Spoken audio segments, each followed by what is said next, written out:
जी, cipher case की समाअत ख़त्म हो चुकी है। सलमान सफदर साहब बाहर आ रहे हैं। सलमान सफदर साहब, बताइएगा आज अदालती कार्रवाई में क्या कुछ हुआ, बताइएगा तफसीली तौर पर। देखिए, आज अदालती कार्रवाई में जज साहब का फ़ैसला पढ़ा गया और जज साहब का फ़ैसला जो था वो इकॉनमी से उन्होंने मुंसलिक कर दिया साइफर के केस को। कौन सा दुश्मन मुल्क था, कौन सा सीक्रेट था, कौन सा फ़ायदा हुआ किसी बार के मुल्क को, वो सारी की सारी चीज़ें जो हैं वो सरकार के केस में जब फाइनली कंक्लूड हुआ तो वो जैसे कहते हैं धड़ाम करके वो केस गिर गया। जजेस भी काफ़ी इस बात पर कंसर्न थे कि ये इकॉनमी का जिक्र कहाँ से आ गया। ना ऑफिशियल सीक्रेट्स एक्ट में इसका जिक्र है कि पाकिस्तान की इकॉनमी को बड़ा धचका पहुँचा इस सारे अमल से। फ़ाइनल आर्गूमेंट्स शुरू हो चुके हैं और फाइनल आर्गूमेंट्स में आपने सुना होगा कि जज साहब ने कहा कि हाथी तो निकल चुका है, पीछे उसकी सिर्फ दुम रहती है। तो हाथी निकलने का मतलब ये है कि हमने अपना मेन केस प्रोसिक्यूशन का अच्छी तरह झंझोड़ भी दिया है और अच्छी तरह वो डिमोलिश भी हो गया। उस केस के अंदर अब कुछ नहीं रह गया। अब पीछे एक छोटा सा चार्ज जो रहता है कि ये रिस्पॉन्सिबिलिटी किसकी थी और साइफर वापस नहीं आया, इसके ऊपर कल कुछ दलाइल मज़ीद मैं दूंगा। 15 मिनट के मेरे दलाइल होंगे और उसके बाद फिर डिपेंड करता है कि जजेस कितना सुनना चाहते हैं प्रोसिक्यूटर्स को और वो कितना टाइम लेते हैं। उनके पास एविडेंस तो सारा पढ़ा जा चुका है, तमाम हालातों वाक़यात। तो अब जजेस अज़ भर उनको सारा एविडेंस, शहादतें, ऑफिशियल सीक्रेट्स एक्ट उनकी फिंगर टिप्स पे है।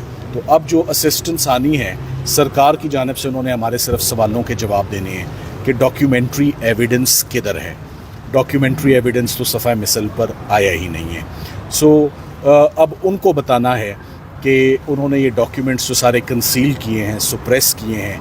ना डी मार्च सामने आता है, ना नेशनल सिक्योरिटी कमेटी की मीटिंग सामने आती है, ना इसमें तस्करा आता है सुप्रीम कोर्ट की जजमेंट का कि सुप्रीम कोर्ट ने वोट ऑफ नो कॉन्फिडेंस में बड़ा एक्सटेंसिवली इस मामले को जो है वो डिस्कस किया। सो इन सारे पहलुओं पे अब सिर्फ ये चीज़ बकाया रह जाती है कि कोई लापरवाही तो नहीं बरती गई। तो लापरवाही कि अगर ये केस सिर्फ लापरवाही का पीछे रह गया कल एक्सप्लेन करना, तो कल हम इंशाल्लाह वो भी कर देंगे। लापरवाही पर, नेग्लिजेंस पे सबसे पहली बात तो ये होती है, लापरवाही उसकी होती है जिसकी ड्यूटी होती है, और जिसकी ड्यूटी थी वो मिस्टर आज़म खान थे और मिस्टर आज़म खान आपके गवाह बन चुके हैं। सो आपने मुल्ज़िम को जब गवाह बना लिया तो आपका केस तो वहीं ख़त्म हो गया। ड्यूटी ऑफ केयर जिनकी थी, जिन्होंने डिस्चार्ज करनी थी, वो आपकी साइड्स पे और उनका कॉन्डक्ट बड़ा डूबियस है, तो केस बड़ा मशकूक हो जाता है। और इन मशकूक हालात में आपको इस सारे केस को, जब हाथी भी निकल गया तो मेरा ख्याल है कल इंशाल्लाह। अच्छा, हाथी निकल गया, हाथी निकल गया तो उसको क्या कहेंगे कि ये इमरान खान साहब इस केस से बरी हो गए? हाथी कभी भी बैठता नहीं है, ऊँट बैठता है करवट। हाथी जो है वो चलता रहता है। तो हाथी जो है हमने निकाल दिया है। हाथी प्रोसिक्यूशन के शिकंजे से बाहर है और हाथी आज़ाद है। पीछे एक छोटा सा चार्ज रह जाता है जिस पर कल आर्ग्यूमेंट सुनेंगे 15 मिनट से 30 मिनट, और उसके बाद सरकार ने जितना टाइम लेना है वो लेंगे और फिर फैसला मुतवक्किल है इस पर। 15 मिनट है, कल आज भी 1 घंटा था, वैसे बातें लंबी हो जाती हैं। अच्छा, कल समझें कि ये केस कल ये फ़र्क हो जाएगा, कल केस मुकम्मल कंक्लूड होगा, कल फैसला आ जाएगा इसका। ये अब जजेस पे डिपेंड करता है, फैसला उन्होंने देना है, मैंने कंक्लूड करना है। अच्छा, लगता क्या है वैसे? मेरा ये ख्याल है कि सिर्फ 7-8 सवाल पूछने हैं सरकार ने। साइफर किधर है? साइफर सफ़ा मिसल पे ही नहीं है।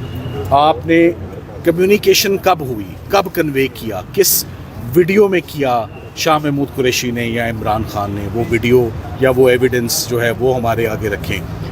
फ़ॉरेन पावर कौन सी, उसका नाम बता दें। फ़ॉरेन पावर जो मुस्तफ़ीद हुई है इनके एक्शन से वो बता दें। और साइफर ड्यूटी किसकी थी लेना, वापस करना किसकी ड्यूटी बनती है, वापस कौन करता है? ये वो तमाम एस्पेक्ट्स हैं जिसके ऊपर 95% मैं समझता हूँ केस आर्ग्यू हो चुका है। मेजर केस तो जजेस ने खुद ही कह दिया, बार उन्होंने कहा मौका ज़रूर देंगे सरकार को कि अपना वो केस संभाले। बैरिस्टर साहब बताइएगा, क्या साइफर तलब भी किया जा सकता है कल?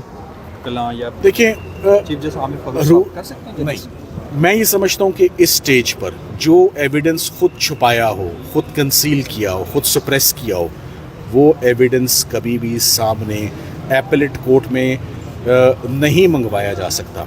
एविडेंस वो सामने आता है जो जब ट्रायल हो रहा हो एग्जिस्ट ही ना करता हो, वो सामने आए ही ट्रायल चलने के बाद तो उसको रिसीव, तो यानी कि आपने प्रोसिक्यूशन केस की शॉर्ट कमिंग्स या लकूनाज कवर करने के लिए इस स्टेज पर साइफर नहीं देखा जा सकता। वो बेमानी डॉक्यूमेंट है इस स्टेज पर देखना, वो उसको नहीं देखा जा सकता। The answer is simple.